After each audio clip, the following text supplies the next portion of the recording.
stay on the podium, otherwise it's just so quiet from the rest of the country. It's very car. Hi, good morning. I hope you are all doing very well. My name is Gordon Buršić. I'm an assistant professor of political science here at the Social Sciences Department at GRCC.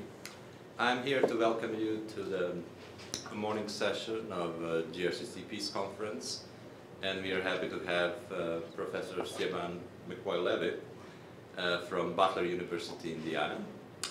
She received her PhD in political science from Cambridge University in Great Britain, and also Master of Philosophy degree, MPhil. I understand that in Britain is degrees that give you on the way toward the PhD. She also has a bachelor's degree with joint honors in politics and English from Queen's University of Belfast in Northern Ireland, and diploma in journalism from the same place in Northern Ireland.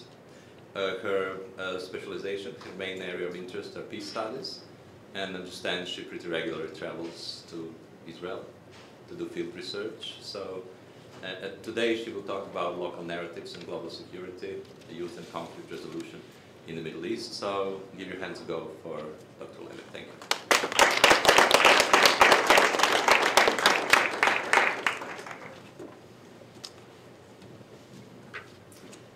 Well, thank you very much, Gordon. That was a lovely introduction, and thank you to everyone for inviting me. It's a pleasure to be here. Thank you, Bob, for all the hard work you did getting this together, and for the wonderful food, thanks to the Culinary Institute. I'm going to stop saying that now because it's getting annoying, but I really did think the food was great. And thanks to Penny and Stacy for your help in getting me here.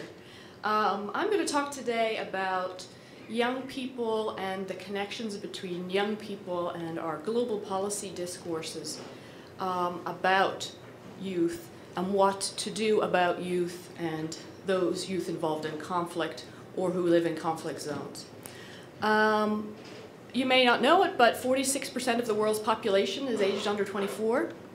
And in the areas that I'm focusing on, the occupied Palestinian territories, we're talking about 60% or more of the population is aged under 24, the same in Afghanistan, the same Sierra Leone. And even in those contexts where young people are a majority in their societies, they often feel like an outcast minority in their societies, and do in fact have a lot less access to the resources and political power than perhaps they should, given their relative weight in society demographically. So I'm going to talk some about why that might be and how that's reflected in US policy discourses, but also international policy around development rights, security, and then the notion of agency, young people's agency. So for those of you who are in the peace studies field, you know there's a sort of consensus amongst academics that peace building should be elicitive. It comes from John Paul Lederach. An elicitive peace building is peace building that draws from the people that these interventions are meant to engage. This means using methods of preventing violence and resolving or transforming conflicts that are culturally appropriate and that authentically reflect the ideas and needs and values of the people on the ground in conflict zones. Now, when we talk about children and or youth, this becomes even more complex to talk about elicitive peace building, because adult gatekeepers often limit youth involvement, and also because the very notions of child and youth are contested. They're contextual, historically variable, and the ideas of child and youth can be manipulated and politicized. So while ideas about children and young people certainly shape peace-building policies and practices, these are ideas about youth that shape policies and practices. Less clearly do the ideas of youth shape those policies and practice. Even though we do give quite a lot of lip service now to young people's participation and consultation. It's not clear that we really understand what meaningful participation or consultation is. Very little systematic thought has also been given to what we mean when we say peace or peace building, as the liberal peace theorists in international relations are now prompting us to think about. What does that mean, peace, and where do we get our notions about peace from? What are the sources of our ideas about peace? Are they what young people on the ground in conflict zones think peace is or should be? A lot of the time they are not. So this presentation is kind of trying to explore the relationship here between global discourses about youth and youth policy and local narratives of young people, and see where the tensions, synergies, or conflicts might be. Now, I'm starting here with some slides and interview excerpts from my work in Northern Ireland, which is, you heard, where I grew up and studied for quite a while. And my original research in this area of youth and conflict and peace building focused on young people in Northern Ireland. And as you can hopefully see from this slide, there are a multiplicity of ways in which young people interpret their own experience when it comes to both violence and peace. They're saying when you get involved in violence, you feel good because you're being heard around the world. Or they're saying we can't even go into town, so we're socially and economically excluded. That's one of the reasons that we're involved in rioting. We're involved in rioting because it's fun. I love rioting, it's brilliant. And then there are young people who say we're involved in rioting because of an antagonistic relationship we have to the police. And in fact, this was Protestant and Catholic young people who said something similar, that they had this myth that the police enjoyed the riot situations because they got paid more overtime or danger money. So the question I'm looking at is, do we really accommodate these kinds of multiplicity of youth discourses and voices into policy making? And when you're talking about the Middle East, of course, the global policy discourses become yet more important than they do in Northern Ireland. Although this is a slide from a mural in Belfast in Northern Ireland about the Gulf War. And above it I have attached a quotation from a young man, he was about 15 or 16 in Northern Ireland, who basically says, look, there's always going to be violence. But he's not simply looking at his own sphere, he's looking at the United States, he's looking at Israel, and of course he's looking at the global sphere where he can see what's happening in US foreign policy. So I'm using these slides just to show that when we're talking about the Middle East, it's a different context, and when we're talking about Israel and Palestine, it's different again, and that every context is different and unique, and we need to think about it in those terms, that there is some potential, particularly now with the global communications revolution that we've all experienced, for sharing and solidarity across these divides, and that some of those may be positive, but many of them may not. This is Bobby Sands Street. Bobby Sands was an Irish hunger striker, and this is Bobby Sands Street in Tehran, which is they named the street after the Irish Republican hunger striker. It's close to the British Embassy, so it's kind of a way to get it. The British by having that sign there. And here again is another mural from Belfast in Northern Ireland, one that expresses solidarity with the Palestinians. So when we look at the frames, the ideological images, and the discourses of youth that are in the conflict and development field, how well are they representing these kinds of notions of the transfer between contexts, and indeed is this authentic? Because a lot of young people would say they hadn't anything to do with these kinds of murals that are created in Belfast right now. And sometimes, to borrow Mike Mail's phrase, I don't know if you know his work, he's written Scapegoat Generation and Framing Youth, about youth in the United States. Well, we are framing youth. In other words, we're blaming youth for problems that really aren't their creation. We blame them for gangs. We blame them for war. We blame them for terrorism now, as you'll see. And so as I move forward in the presentation away from where I came from in Northern Ireland to look at the views of young Palestinians, they were young university students aged between 18 and 25, I'm going to ask that we try to think about how we might reframe policy to actually really authentically be elicitative and draw from young people's ideas, contexts, and experiences. As this young person in Northern Ireland said, peace is not a real goal.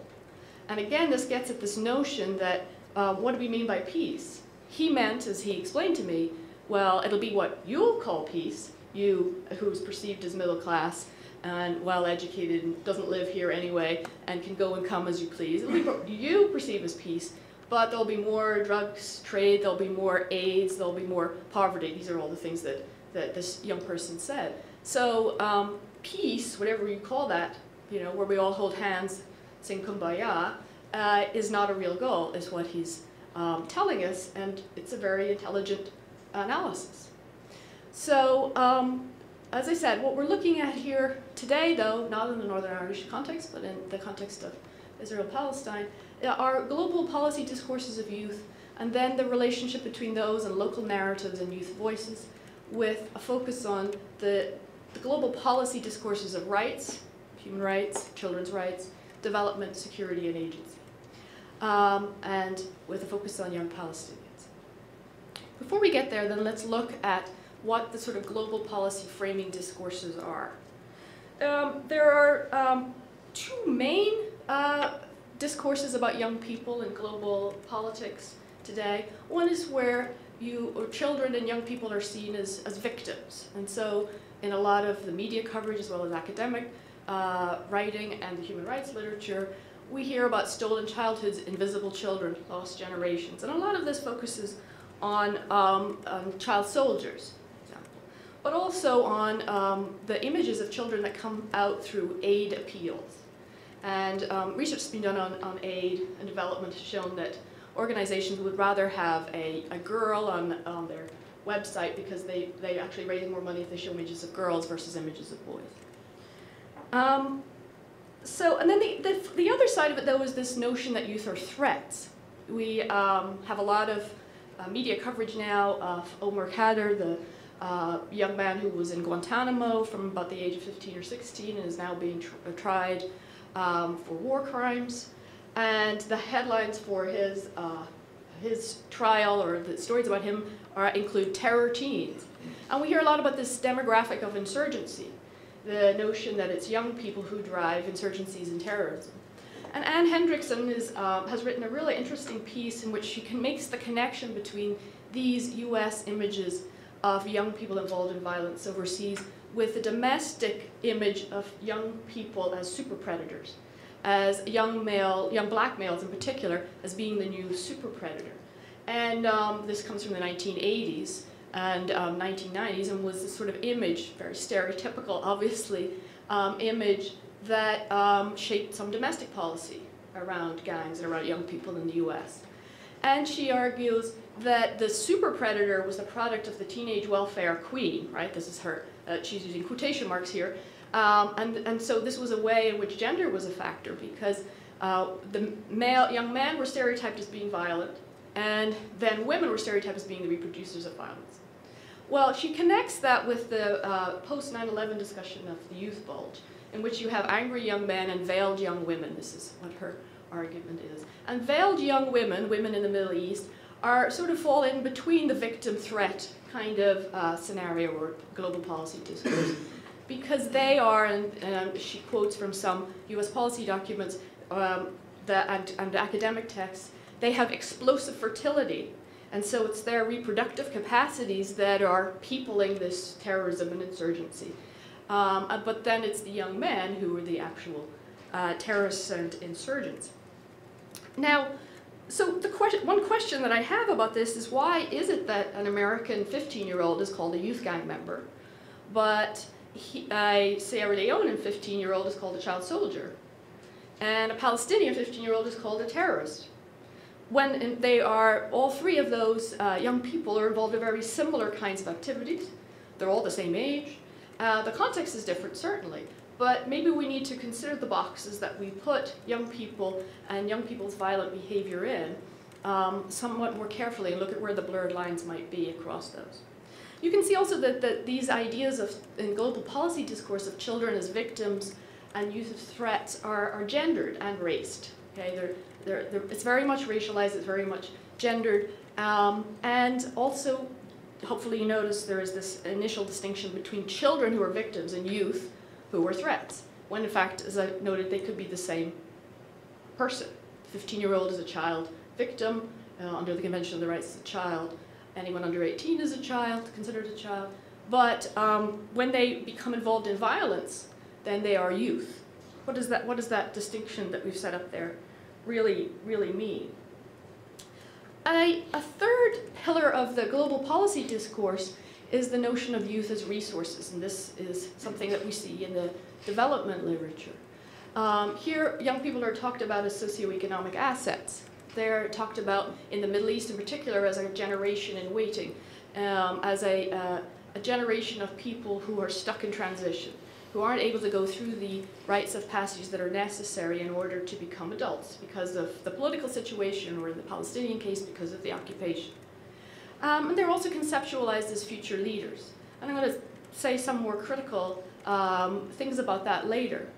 But for now, we've got these three kind of pillars, these three elements or themes in the discourse, the global policy discourse. Youth are victims, youth are threats, youth are resources, or potential resources. And these three sort of sets of images may not very well reflect local narratives of young people. Young people may be conceptualized as a revolutionary vanguard. They may be conceptualized as moral guardians, or as defenders of communities. They were in South Africa and also in Northern Ireland. And they also have important symbolic roles. They're utilized in symbolic ways, both children and youth, as symbolic victors and symbolic survivors. The Palestinian Children of the Stones would be one example of that. The Zionist Youth Hero is another example of this. In the Israeli-Palestinian context, it's clear that youth are central to cultural, political, and conflict reproduction. Kazan writes, "Youthfulness and its rhetorics are the generative language of Israeli cultural identity. Youth is much more than an age category or generational stratum. It is an encapsulated epoch, symbolically perfected in the immortal Zionist child hero." And then at the same time, we're all familiar with the notion of the Palestinian children of the First Intifada, who have that similar idealized status for Palestinians. Yet as Nadira Shalhoub-Kevorkian argues, quote, "Although children and youth are the majority in Palestinian society today and are integrally affected by the political crisis of the region, their voices and personal experiences are rarely heard. The ordeals endured, the resilience, and the agency of Palestinian children are almost always shrouded under the tendency of the Western media to offer more spectacular coverage that resorts to yet another story of the child suicide bomber or the perpetual images of children throwing stones or acting as vandals. In an occasional report, we might see a traumatized child, but these quotidian images rarely show children as continuing survivors of an historical legacy of occupation, displacement, and ostracization. In all contexts, ideas of who is a child or a youth or adult reflect traditions as well as struggles for recognition and rights. And they change over time and vary across and within cultures. In some cultures, like in Sierra Leone, you can be a youth until you're 40 if you haven't gone through certain rites of passage to adulthood. So when I was doing my research now and in the past, I utilized a lens of 12 to 35 when talking about youth, noting that was in fact quite arbitrary because of these other contexts and cultures where a young person could be considered a youth until they're married or have a job or, as I said, gone through certain rites of ritual rites of passage. David Rosen argues about the child soldier crisis. He says the child soldier crisis is part of the contested domain of international politics in which childhood serves as a proxy for other political interests. And I think that Rosen's claim is also relevant when considering youth and conflict more broadly than the child soldiers issue, because in fact both history and more contemporary events suggest that ideas about children and their rights, their potential, and their danger shift in many settings due to economic contingency, due to violence, and due to the politics and expediency of local and global elites.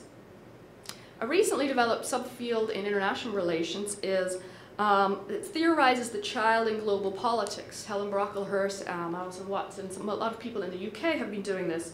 One of the reasons their literature that they're developing is important is because it highlights the continuity in the uses of children in childhood by states and by sub-state groups for military and political ends. Broccolus, for example, draws on numerous examples to show how children have been central to the practices of militarization and nationalization across the world and throughout history.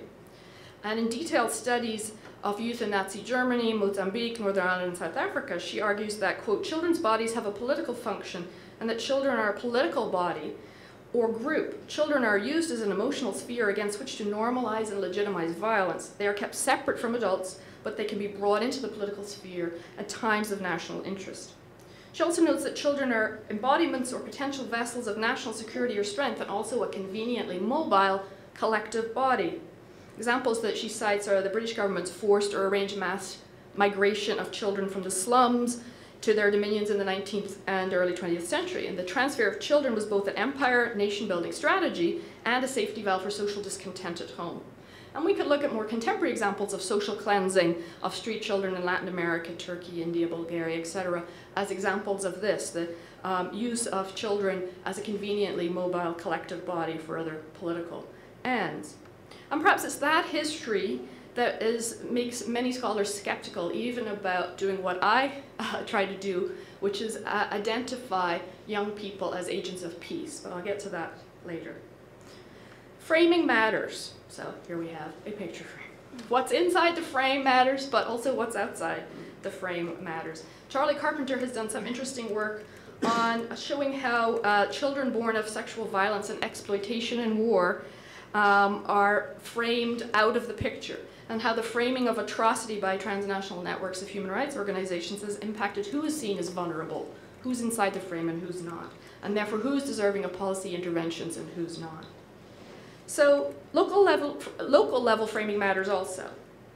In conflict zones, for example, both adults and children might find the kinds of scholarly categories we're talking about as distracting. One Palestinian translator that I was working with, when I talked with her about does this child understand the ethics protocols that I'm asking them to sign off on, and she said, our children are like adults.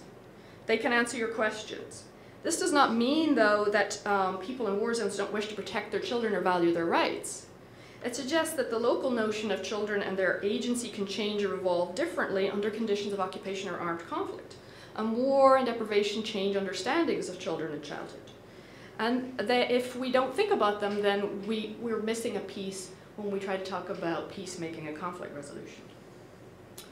As symbols, the youth or next generation thing can justify continued hatred and aggression, but it can also come to represent a rationale for peace negotiations. And that's where I get into a discussion here of youth as agents of change, potentially as agents of peace. So on the one, if we try to think of youth as agents of change rather than the objects of policy, rather than victims, rather than symbols or threats or even resources, what would change in the way that we both see young people but also make policy? And how could we connect these different presences of youth in the global political landscape with local images and young people's self-images? Because it's clear that someone who has created a self-identity for him or herself as a 14 or a 15-year-old in an armed group may not want to go back to being a child. We see this in the African context with child soldiers, where if the rights notion focuses on a return to childhood, but that assumes, first of all, usually a very Western idea of what a normal childhood is, but also assumes that the young person who has been empowered through an armed group may want to go back to being a child, may want to go back to school, to being the youngest kid in school, and so on. And how do you address these multiple different identities that young people have as a community defender, as a caretaker, perhaps taking care of younger children, as an economic provider or a moral guardian? And all of these different kinds of identities that young people will develop for themselves in different contexts. One of them is the self-designated outcast, which I find a very interesting image. Mark Summers, an anthropologist who writes on Africa, has done some work where he identified young people in Tanzania who called themselves Scudi ya Bongo, and this was after Scudi comes from the Scud missile, and they were identifying themselves with Saddam Hussein during the first Gulf War. And they were making this connection with someone who was considered to be a global pariah because they felt themselves outcast in their own societies, and so they wanted to reclaim that and reconstitute it in a way as a form of resistance. And there are many other examples of that, I think. So how about this identity of peace builder? What would these young people from the University of Bethlehem say about the different discourses that I just presented to you? Do they see themselves as threats? Do they see themselves as victims? Do they see themselves as resources? Do they see themselves as agents? I want to note that the actual quotations from the interviews that I present later are not by the people in these pictures. These are from 2006. They're from different young people. Again, when we look at this image of young Israeli defense forces in the Old City in Jerusalem, we notice perhaps the odd juxtaposition of the backpack and the gun. We ought to be rethinking our ideas about youth and conflict, child soldiers, and so on. And what would these young people think about these different discourses that we have presented? How do they see themselves in relationship to the opportunities and the boundaries that are created for them by adults? Young Palestinian men recruiting for political organizations here in Bethlehem. And then the kinds of boundaries that we're maybe familiar with, such as walls and barriers that separate and segregate. But the other kinds of boundaries that we need to think about when we're talking about youth and conflict are the boundaries that are set up by adults, adult territoriality, trying to keep young people out of their spheres of politics, out of their spheres of influence and control. And this was an interesting quotation from around the time of the Gaza disengagement from an adult settler who was asked about how his children were dealing with the trauma of the Gaza disengagement, of the settlers being taken out of Gaza. And he said, I want them to go through the trauma, I want them to experience it, so afterwards they know how to relate to their country, not to serve in its army. So we can see here a lot of different things that may be unusual, but at least one of them is the way in which even parents may want to manipulate their children in order to achieve a certain political end, although we could talk about that, and it's certainly complex. Okay, so here are the sort of main ideas at the heart of these global policy discourses that I've drawn out for you. The first side, we have the youth as victims idea. We see that mostly in the rights discourse, although this is certainly a simplification of it. But the notion that young people have rights and are in need of protection. Usually it's children have rights and are in need of protection. And the key words here in the academic literature are children's vulnerability and children's resilience. And so out of that kind of discourse with academic and policy, you have rights and protection mechanisms for children and young people. So if you looked at the UN Convention on the Rights of the Child, which defines that a child as anyone under the age of 18, you would see that in seeking to address children's basic needs, from the political all the way through, that the focus is on the protection of children from a variety of abuses. UNICEF, for example, is the flagship agency, and it says, quote, that their mission is to help build a world where the rights of every child are realized. We believe that nurturing and caring for children are the cornerstones of human progress. Now, as a vision and a framework for advocacy, this has considerable power, but the rights protection approach involves probably the most, and it does involve probably the most holistic worldview for addressing children. But under conditions of severe deprivation and war, such a vision of rights might be difficult to enforce, and of course a lot of people would see it as soft and therefore delegitimize it. And in practice, children's rights are politicized. The rigid programmatic cutoffs, too, in child rights and youth policy frameworks, so if you're a 19, you don't qualify for a child soldier rehabilitation program, but if you're 18, you do. Those might be difficult to justify in conditions of armed conflict or severe deprivation. There are many academics who question, too, the morality of exporting Western ideas and practices through interventions aimed at children. appropriating children, childhood, as vessels for political messages that are crafted in elite circles, usually westernized circles, could be seen as a form of neo-colonialism. And this criticism is as relevant for the development field as it is for the rights field. So the second kind of set of discourse is the discourse of youth as resources. Here you see in the development literature, in the work of the World Bank, USAID, but all of the sort of agencies associated with the foreign aid agencies of other governments, a notion of young people as a resource. And sometimes this is actually very much presented in a corporate way. They're a development asset. The second part of this discourse is that then they're also in waiting. Okay, they're a generation in waiting. As a lot of literature came out of the Brookings Institution, a book on the Middle East and young people in the Middle East called Generation in Waiting, but had the focus, again, is on disrupted transitions. The problem, they're saying, is that youth in these contexts cannot go through the regular rites of passage and development to become adults.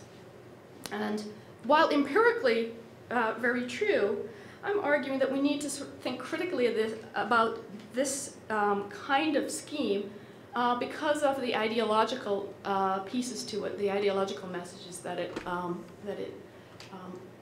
underlines.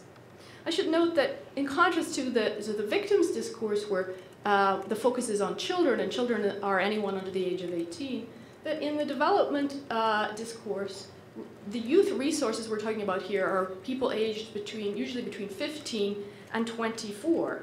Many NGOs will expand it to sort of the 12 to 30 range, but the World Bank uses the 15 to 24 range, for example, for its youth policy. And while recognizing that, again, these are sort of fairly arbitrary age range cutoffs. So when we're designing interventions, whatever interventions they are, it's important to consider how we have conceptualized the people who are the object of those interventions, as I've argued. Ideologically, this notion of youth as existing in a state of becoming, they're a generation in waiting, they're in transition. Well, we need to be careful about their disrupted transitions. If we think about young people as in this state of becoming, and who are not able to cross the boundaries that mark the transition to adulthood, then they will never be fully human, or at least they'll never be fully part of a society, if we look at them in that way. And I think it's important to think critically about that, because as well as marginalizing youth further with this stalled transition diagnosis, we may be unwittingly reinforcing the moral and political separation of children from adults and the infantilization of youth and their exclusion from politics by saying they are in a state of becoming. And they're not yet there yet. If we, on the other hand, think about youth as a social, cultural, and peace resource in the present with rights to participation and value for society, even though they may be stuck in transition, that might help us reframe in a more constructive way. Even then, it could certainly be argued that that's also exploitative to treat youth as a resource for peace, because we're talking here about extracting knowledge for an end goal that young people themselves have not designed. So the youth as resource discourse provides a lot of dilemmas, I think, perhaps as many as the youth as threat discourse. But the policy approach of that flows out of the youth as resources discourse is that of age empowerment. A third policy approach is that centers on the notion that young people are threats. As I mentioned, the super predator, the terror teen, or in one British publication, they described young people not as underdogs anymore, but as underwolves. They were underdogs, only more ferocious.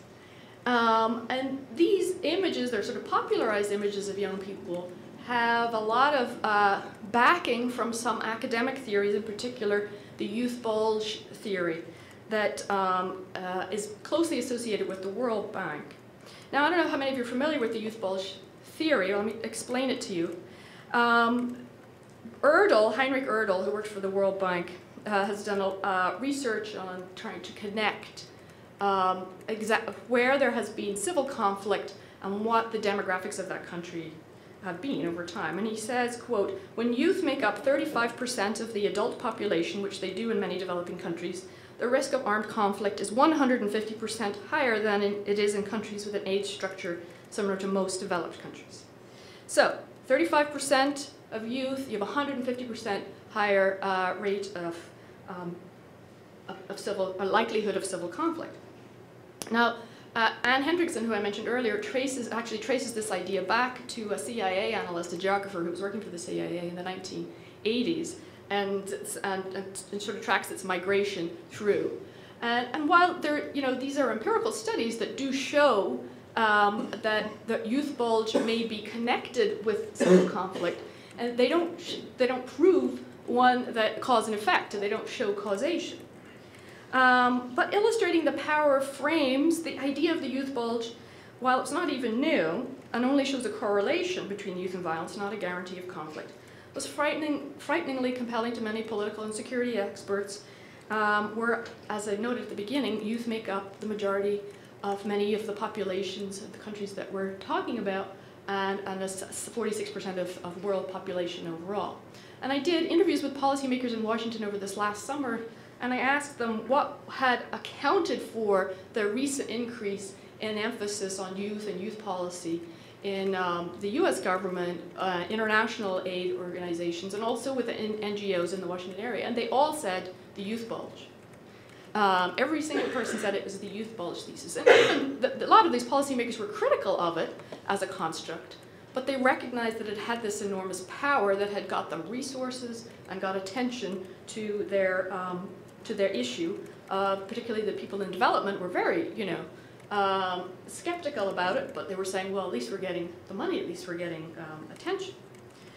So how, another thing that I think that needs to be critiqued about this thesis of the youth bulge is that it was very much oriented on young African men, and the work of Samuel Huntington, but also Robert Kaplan, who wrote in the Atlantic Monthly an article called "The Coming Anarchy," described young African men as loose molecules in an unstable fluid, and some of this same language was there about them being predatory. Not only does this demonize and scapegoat young men for our social ills and for armed conflict in general, it's also racist in its analysis that is focused on young black men in Africa.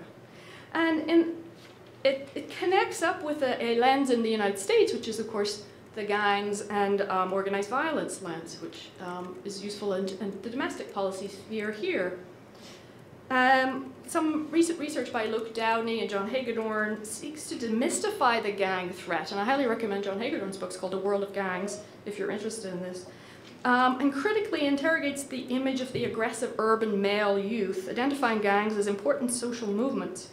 Now, implicit in his approach is the idea that young gang members are agents of change, and that the gangs they create are adaptive social forms, and their responses to failures of states and globalization. And this work is important, but it also complicates the research and policy work and practice oriented towards political violence, because it collapses the boxes that identify child soldiers over there, gangsters over here, and terrorists somewhere else, where people wear veils. And it diverts the focus away from youth as the problem, and it indicts larger global structures, and therefore they're going to be harder really to translate into policy.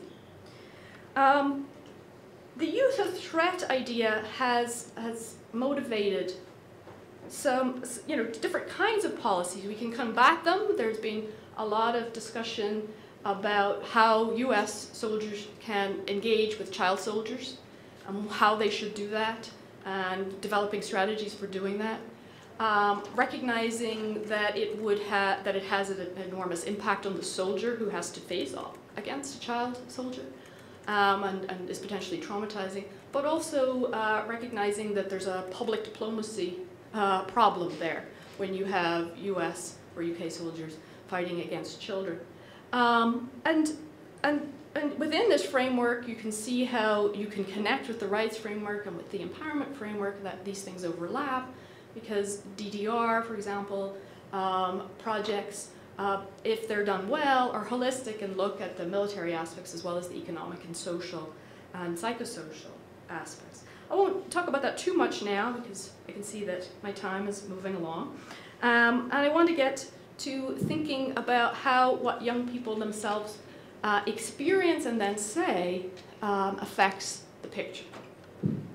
Well, it's when you start to think about what might motivate a young person to be involved in armed conflict and what factors shape their agency in a conflict zone, you come up with a lot of different factors. First of all, they are influenced by the fact that they experience violence, either directly or indirectly. As victims of violence, traumatized by events, displaced, radicalized, that the issues of distrust and insecurity shape a young person's worldview and shape their agency, their ability to effect change, and shape their desire to effect change. And then we have the role of powerful images and narratives, and I've talked only about images and narratives of young people, the child, and how their and childhood is a nationalistic maybe idea or slogan, but there are many other powerful images and narratives in any conflict zone that shape how one sees one's chosen traumas, chosen glories, and the whole issue of trauma and transgenerational trauma, and how both trauma and identity and narratives of loss are passed down through generations. And I've spoken quite a bit about an outcast identity that's often present. And then we have to include the other elements of the psychosocial factors that are going on, such as addiction and mental illness. A third sort of big space of influences are those economic and social exclusions that were referenced more clearly in the Northern Ireland slide that I showed, where the young people involved were saying, we can't even go into town. It wasn't clear what they meant exactly. You had to follow it up, and it was partly that they felt that it wasn't safe for them to go into town, even though it was a peace process, and that they weren't going to be beaten up by Catholics, as in this case, these were Protestant young people. But it was also that they didn't have any money to go into town, and they couldn't afford the bus that would have to take them from one place to another place. That a lot of the new development in Belfast, there's an Odyssey Centre, maybe some of you visited when you went with the group from here, that's got pubs and clubs, and the first slide that I showed you is from Buddha, the bar, in a piece of it was Buddha, a bar in the Odyssey Centre.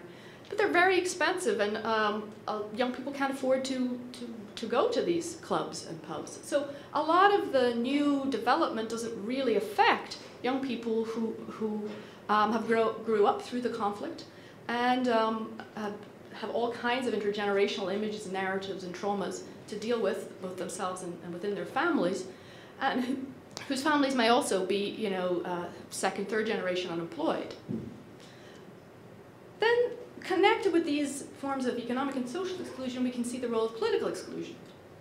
It is startling to me that even though young people are at the forefront of many armed conflicts, whether they're child soldiers or whether they're a youth vanguard in some revolutionary movement, that once the conflict is concluded, they drop out of the political sphere.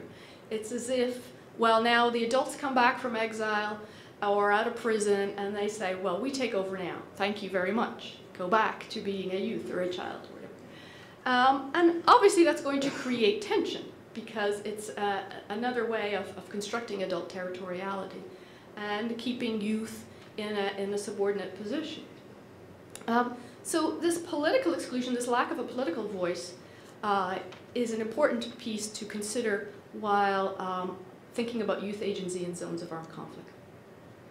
Lastly, militarized identities are very empowering. They have positive pieces to them. And not only because there's power that comes with a gun, and it feels good to have a gun, and both boys and girls will say this if you looked at interviews with child soldiers in different contexts. I'm thinking of one of a young woman in Guatemala who described her gun as a jewel. And she thought of it as empowering her from a gendered perspective. But also because a lot of the reasons that young people are involved in armed conflict and violence in general are because they have developed positive images of themselves, and they have developed positive social roles through those activities. That they do see themselves as community defenders, that they see themselves continuing a family tradition, that they see themselves not only having fun, but having an important political and social role, and that they're valued in society for that. So how do all these kinds of different kinds of agency, how can they be translated into more holistic policy with, that recognizes the multiplicity of the discourses, both about youth and of youth, in situations of armed conflict? Well, this is a very generalized slide, and every context is different. So now I want to move to what young Palestinians themselves have said about, or have said about their situation in 2009 in the occupied territories. And I'm going to suggest that we try to look at these pieces of their narratives, of their interview testimonies, as both their voices coming out, but also try to see where they're part of an ecological framework. The ecological model comes out of social psychology, but it's useful for thinking about how young people are not islands. You know, they're anchored within a variety of different social systems, the family, the community, and so on. In conflict zones, young people move between these different social spaces. They move from the school, the refugee camp, the leisure, and the religious organization. They're on the street. They may be in a political or armed group. And through their experiences that within overlapping and completing groups like this, and within complex social systems, create knowledge. And their experiences and their transactions in this system shape their identities, mediate the impact of war and other forms of violence on them. And they contribute to systems of meaning in their own right as they negotiate their everyday experience, as they talk with each other and with outsiders about that experience. And this all can constitute knowledge. So I asked the young people at the University of Bethlehem in 2009, what are the main challenges facing youth? And their responses suggested that youth then was a very contested concept, even within a close group of their peers. Some chose to answer by describing their own lives and challenges, and some of those, and those of people who were like themselves, college age. Others interpret the question as referring to younger age group, youth were children, and discussed children throwing stones or being injured by the Israeli Defense Forces. And there were generational and gender dynamics and class dynamics all shaped their answers. And I can only show some small pieces of this, this narrative data. But as this young woman said, the occupation, that's the main challenge facing young people, and most of them said that, in fact. Our life is bad. We have to do so many things to improve it. Many males who do not have houses cannot get married. Here we see the stuck in transition discourse being represented in actual experience.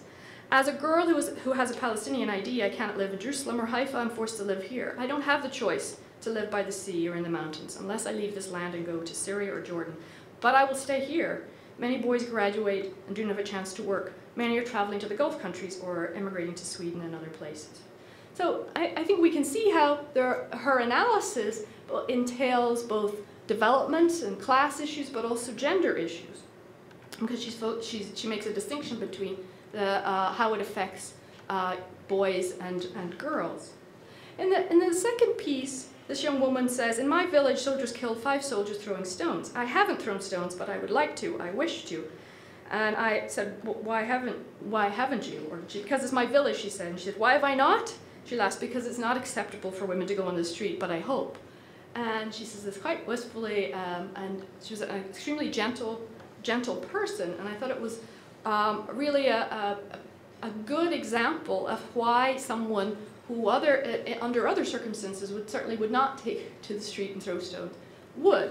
And she saw it as a response to an injustice to the soldiers killing children. So again, children and youth, there's this interconnection, right, between the children as victims and youth, older youth as agents. So as I've said, these interview excerpts show how child and youth are contextual and flexible and shifting and overlapping categories. Describing the challenges, young people identify many variables: marriage, travel, lack of choices, work, violence, protests, gender roles, loyalty, and a lack of peace that all shoot off from their experience of occupation. And they share frustrations but not easily having a social life, not being able to see relatives. In this next slide, there is no peace for children or for all Palestinians. Maybe our leaders will talk about peace. Peace is a means of agreement.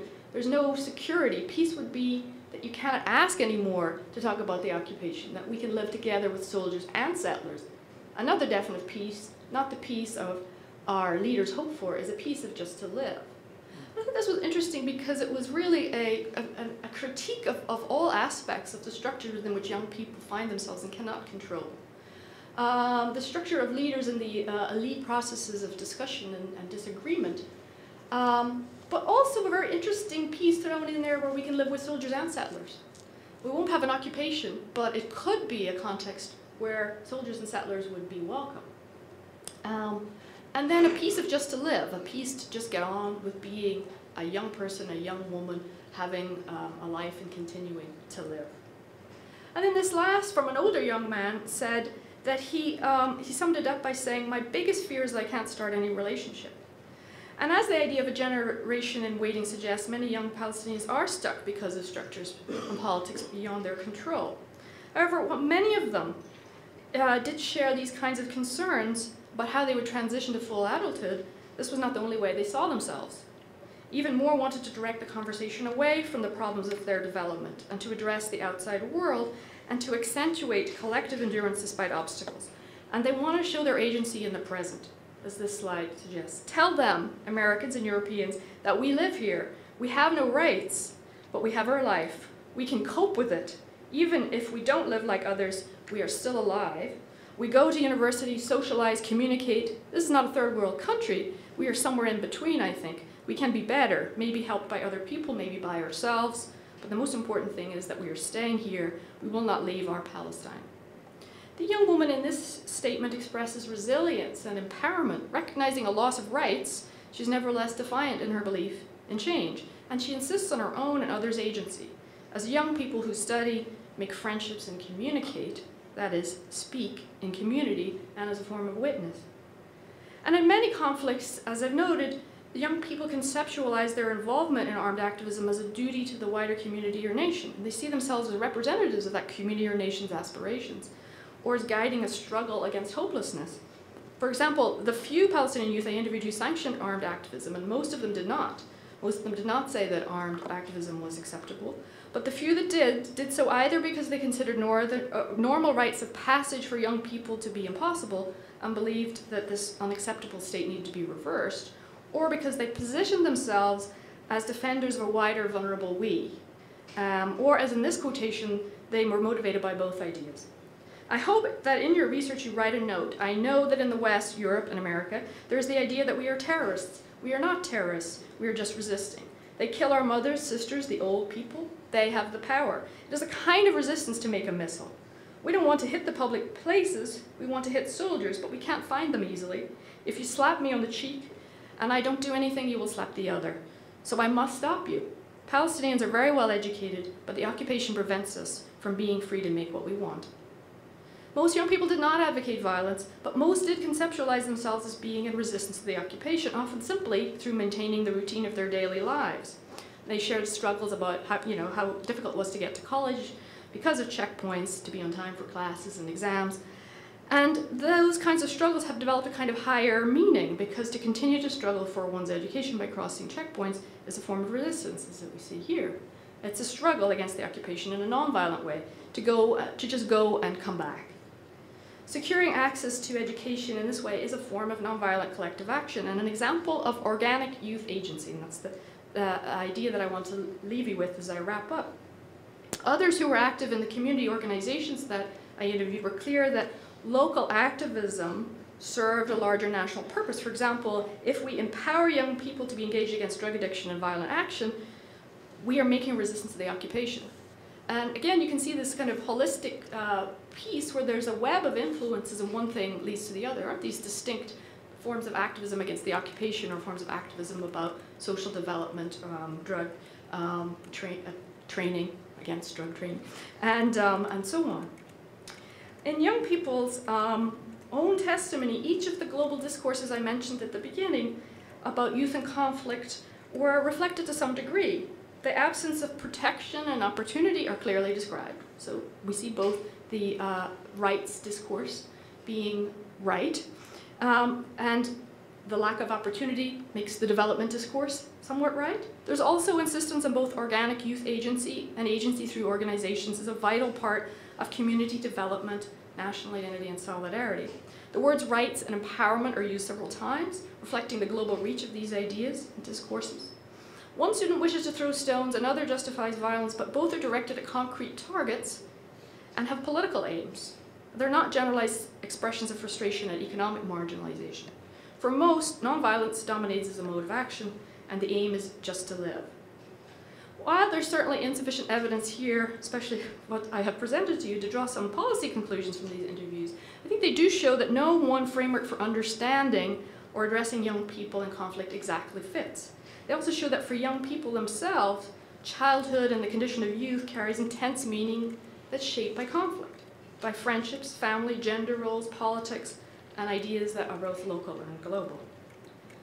So, to the conclusion. There's a need for continued reflection on the ideological underpinnings, political and cultural influences, and biases of the frames that we already use, sometimes unintentionally, to study and address youth. To what extent are these theories, frameworks, and approaches drawn from and reality tested by the people they intend to explain and address? Are we missing or ignoring some frames and failing to develop others? Informed practitioners that I've interviewed in Washington recently, people working in NGOs, say that the peace and conflict studies community needs to help identify and champion a theory of youth and peaceful change that is genuinely elicitive and that's supported by a strong body of research. So documenting young people's concrete achievements for peace and analyzing them in a theoretically rigorous way is one way in which scholars can contribute to this agenda. Unfortunately, we all focus way too much on the violence of young people and a lot less on the creative peace-building activities of young people. And if these can be better documented, perhaps they will help create new frameworks and new discourses for policy. The agenda could also entail re-theorizing peace and the idea of meaningful participation using the lenses of youth as complex agents and key connectors within social systems. I would agree with Kevorkian-Shaloub's conclusions where she talks about Palestinian women in peacebuilding. She says, we need to pay close attention to women's words and acts in order to identify revolutionary modes of resistance that are capable of promoting social justice. Why not also pay attention to young people, both male and female, their words and acts and how these can help us identify nonviolent revolutionary modes of resistance. And ethically and effectively addressing youth needs and aspirations through policy or programmatic interventions, a key challenge then remains in operationalizing awareness of multiple identities, motivations, spaces, images, and roles of youth in global and local context. And a youth agency lens is a good start because it recognizes that young people live, work, have relationships, and work within and as well as independently of organizations and programs, and that their everyday activities impact other people and impact society. It implies that youth have a capability to effect change outside of outside actors, independent of outside actors. But it doesn't preclude this adult supervision through organizational structures. Seeing youth as an organic social force all the time enmeshed in cultural and conflict reproduction should facilitate more elicitive peace building. As part of this process, it's useful for people aspiring to work in youth-related NGOs, for example, or work in children's rights, as well as the scholars researching and writing about conflict and conflict resolution, to think more, to reflect more on the different distillations of research findings and the frameworks for practice that construct youth as a category for intervention. At the same time, educators, trainers, and policymakers need to be open to learning from the untrained and revising their worldviews and approaches in dialogue with students, young activists, and other young people on the ground in conflict zones. So I'm at my hour, so I'll leave it there and have some time for questions. Thank you.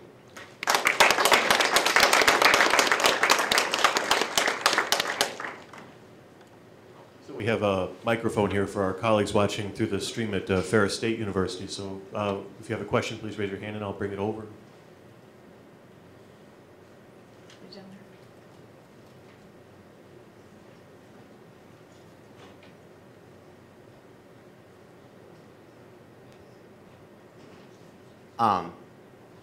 In my anthropology class that I'm taking this year, one of what Mr. Burbridge was, one of the things he was talking about when we're concerning interview questions. Mm-hmm. I'm wondering, when you were asking these people and interviewing them, had you stayed and actually studied them to see what was actually important in their lives and their, you know, what they actually talk about and discuss without being interviewed before you ask them those questions? Or was it, you know, you just kind of show up and drop the bomb on them? That's a really good question. You're absolutely right that, I mean, too many researchers, and we all do it to some degree because we don't live there and stay there, fly in and fly out again, kind of like the journalists who fly in, ask a couple of questions and leave, and then write up a long article. I have been spent a considerable amount of time on the campus over 2 different research trips, so between 2006 and 2009.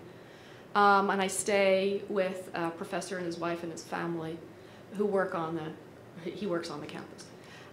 So, you know, I'm there, I wander around, I do a lot of talking to people just unofficially and observe, you know, how they interact with each other and so on. But that said, there's no way in which that would constitute me having some kind of complex, authentic experience of their lives. Not at all. For all kinds of reasons, you know. Power differentials, my identity and nationality, the fact that I can leave when I want to, many, many, many other things. And then this leads to one of really the problems with this research and making it translate into policy, which is that when someone like me, who's now 40, right? Actually, I'm 42. What interprets what young people say, then that's just another adult coming in, putting their frame and their analysis on young people's voices. So you can argue, and I very persuasively, and I completely agree, that that's just another way of disempowering youth, of reinterpreting through my own lens what I think they are thinking or should think. And so anyone who would make policy out of this would have to be very, very critical of that. On the other side of that, I'd say, well, then what's the alternative, though? Because policy's made a lot of the time on looking at statistics or survey data that really is even less, I think, reflective of reality than these kinds of testimonies or interview techniques. And also, young people have rights to be heard, want to be heard. Well, you know, not just in this context, but in other places where I've done interviewing of young people. You know, I'm always very concerned about the ethics, and we have, you know, protocols that we have to go through and forms they have to sign and so on. They want to do it. They're not thinking, you know, I'm being exploited, or you know, they just want to be heard. They want people to record what they have to say. And so with the slides where they were saying, tell people, I think that was very revealing, that they understood that I was a conduit, right, to the outside world, and they wanted to tell me things to tell them. So it wasn't just that I had a set of questions. I only had 2 or 3 real questions, and then the conversation evolved from there, and I let it take its own course. And then at the end I would say, was there anything that you didn't tell me that I need to know in order to better understand the situation? So I think there are lots of strategies for trying to do research in a way that mitigates against the problems that you're reflecting on. But even with that said, that we ought to be cautious about how we went about it and how we're interpreting what we say. Does that answer your question? Yeah. Okay.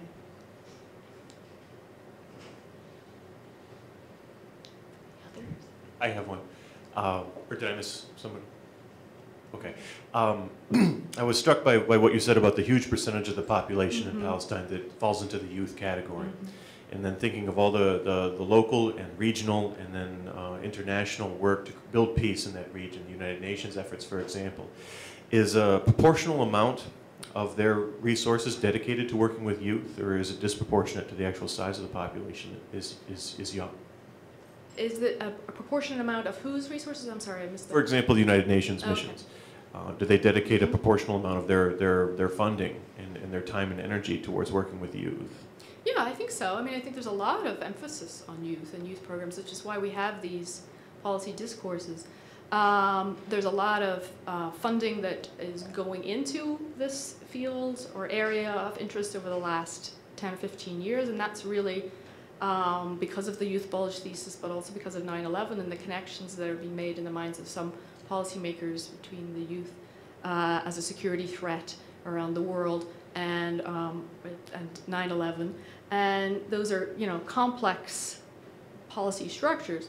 So I think there is, you know, I don't want to say this because then someone will say to me later, oh, we're starved for resources, but the resources are there. One of the questions is how they're used, and then also whether or not putting resources into a situation where the structure is such that you need vast structural change, and that the kinds of programs that focus on empowering young people then can only have a limited effect if they're not understood within a whole. Those would be questions that I would have about the way that the money is spent.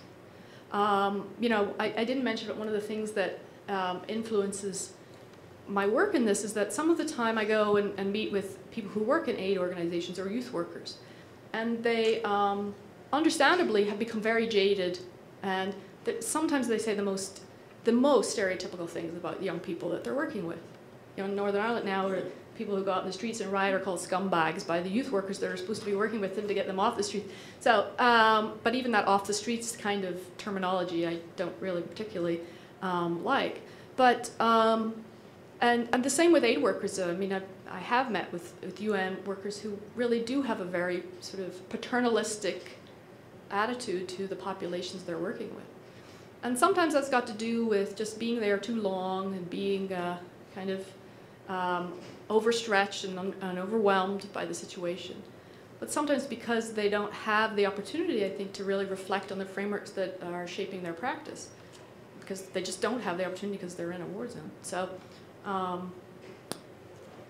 I think that the prioritization of youth is certainly coming into view. And the question is, how does that prioritization translate into policy? Are we going to translate it more into a security-focused, containment-type policy, or a really elicited peace-building focused policy? I hope that helps answer. A pretty general, broad question. In your travels and interviews, what do they think of the United States in general? Positively, very positively. I mean, all ordinary people will have very positive views of Americans and the United States, not such positive views about the US government, and actually, and not very much change views either. I had noticed whenever, you know, you would say, do you think things will be better under Obama? No. So there wasn't really much of a distinction that was made between parties or leaders in terms of their evaluation of the US government, which was fairly negative. But their evaluation of Americans, and I have, you know, a couple of students of mine just went over this last summer to do research and work, and they were treated just, and they're both Americans, they were treated incredibly warmly. They were in people's homes, they were, you know, given meals, they were taken to meet the mayor, they were, you know, it was just, there was an incredibly warm reception for Americans who are there to learn and to listen. But then a more negative and cynical view of American policy. So. I had a question. Yesterday we watched a film about Rosa Parks, and a lot of it dealt with her work with the youth in Alabama, and I guess teaching them peace building or nonviolent techniques for political or social change. And I'm just thinking, so when you interview a youth anywhere in the world, how confident are you that they're expressing their own views? Because they're an audience for all sorts of adult influences. And did you experience in your interviews just the education within that audience in the Middle East where Palestinians may be radicalized against Jews and Christians based on texts that are paid for by, extremists in the region. And I don't know what Jewish children are exposed to about Palestinians in their public education. But does that come out too? I mean, and again, because I'm thinking, does a child have an original thought in many cases? Because so many adults are trying to use them as a resource. Yeah, I mean, this is a really important area for discussion, I think, that, when I present these testimonies, and these are all from 18 to 25-year-olds, so I think that, and they're well educated, they're people in a private university, so there's class issues and lots of different things, and most of them are able to speak to me in English. So they're not they don't represent the entire population of Palestinian young people, not by any stretch of the imagination. But if you talk to, if you're able to talk to young people in refugee camps, and I have a little bit, for example, where one would stereotypically think there is a more radicalized population, you certainly would get anger and the kinds of arguments that you're familiar with, but you also mostly get the opposite, which is that we understand that we're the subordinate force here, that we don't have the power to fight back against this, and that we want to organize in different ways.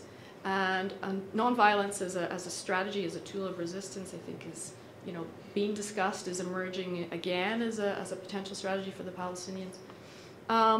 So to link with the Rosa Parks thing, I don't conceptualize it. Do children have an original thought?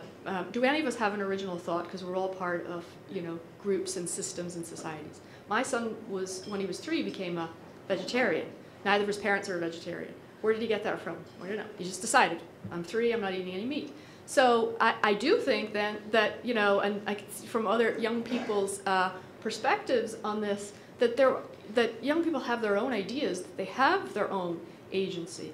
And that even, maybe especially when they're subjected to these systems of control and containment and indoctrination, they resist it.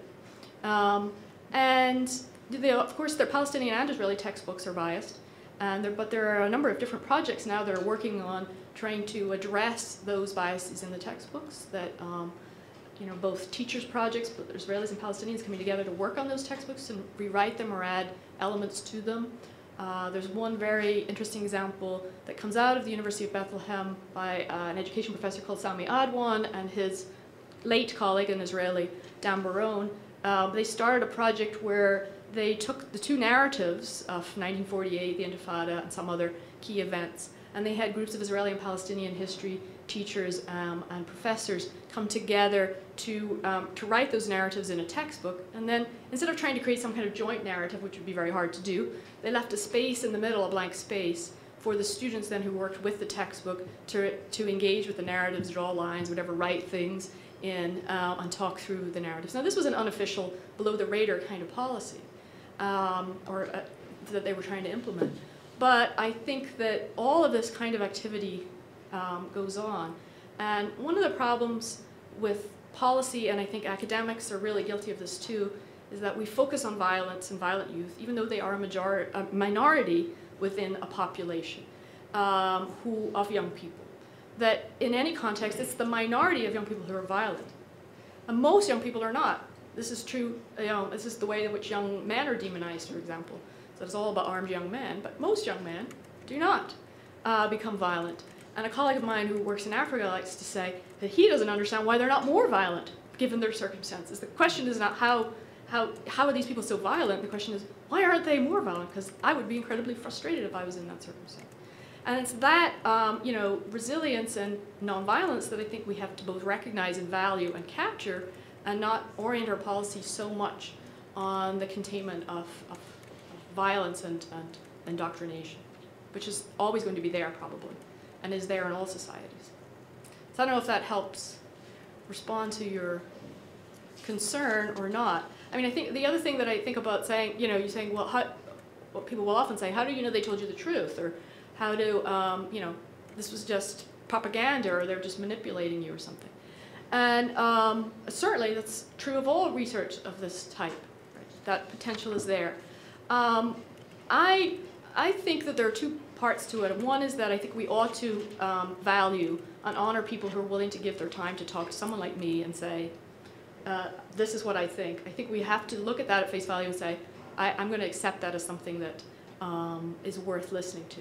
But on the other hand, even if you don't accept that, and I recognize that many people won't, it's still worth looking at that kind of rhetoric and discourse for the themes, the codes, the images that are in there, and that you can learn a lot, even if you believe that what you're being told is not quite what they really believe or is not quite accurate. For example, while I was on the campus, I couldn't get any Hamas-connected students to meet with me because they didn't want to be identified as Hamas. They were suspicious, and one student said, you know, if I talk to you, next thing I know, I'll be in the police station, you know, and I'll be being interrogated by Palestinian, you know, Fatah-connected forces. So it's certainly true that a lot of what I was hearing has to be understood within that security context, and a context of distrust and so on, and that you need to have all of that in your, within your, you know, mind as you analyze, interpret, and think it through. Thank you. Got another question there? Actually, I'm sorry, we're running out of time. And so thank you very much, Dr. McEvoy-Levy. Thanks. If you have questions, come up and ask them. Yeah, I don't know if you heard because the mic cut off, but she does have a few minutes if anyone wants to ask her a question now. And if you would, there are comment forms on your tables. We'd love to get your thoughts.